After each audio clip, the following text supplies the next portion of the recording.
плаши и тоа што нема да има сваровски судство. Тоа што нема да има суди од тефтерчето на горде. Ги плаши тоа што не можат да диктираат пресуди против македонските граѓани. Ама колку тие повеќе се плашат, ние толку сме поцврсти и порешени. Ке има правда за сите, за секој граѓанин на Македонија.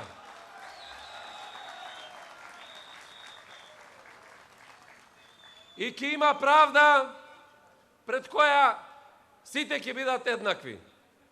Правда која ќе суди по закон, а не по нарачки.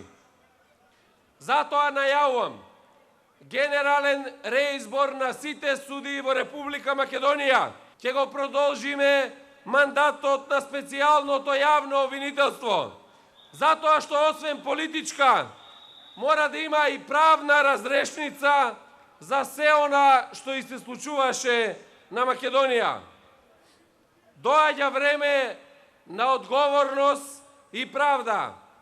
Ке има правда и за тоа нема да има пазарење со никого и за ништо.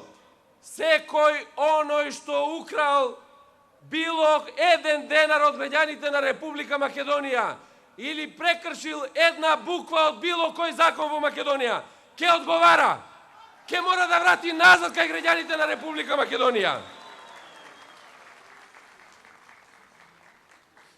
По 11 декември доаѓа време на одговорност и решителност.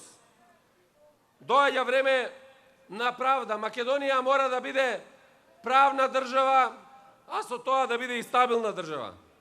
Затоа на 11 декември, кога ќе бидеме сами зад параванот, да одлучиме дали сакаме нови 4 години владење на Тодоров и Груевски или еднаш за секогаш ќе ги вратиме демократијата и правдата. Но за да ја вратиме правдата, прво ќе мора да го вратиме животот.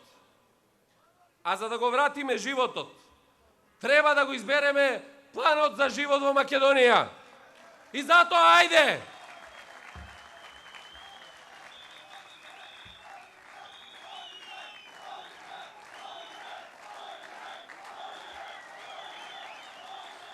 Ајде во недела масовно да дадеме подршка за планот за живот во Македонија.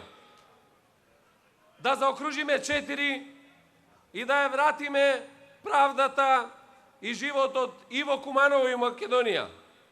Ајде сите заедно, и македонците, и албанците, и турците, и србите, и ромите, и власите, и бошњаците, и сите останати, да покажеме дека сме одлучни, да покажеме дека ќе го поразиме режимот и да имаме правда, да имаме живот тука, овде во Македонија.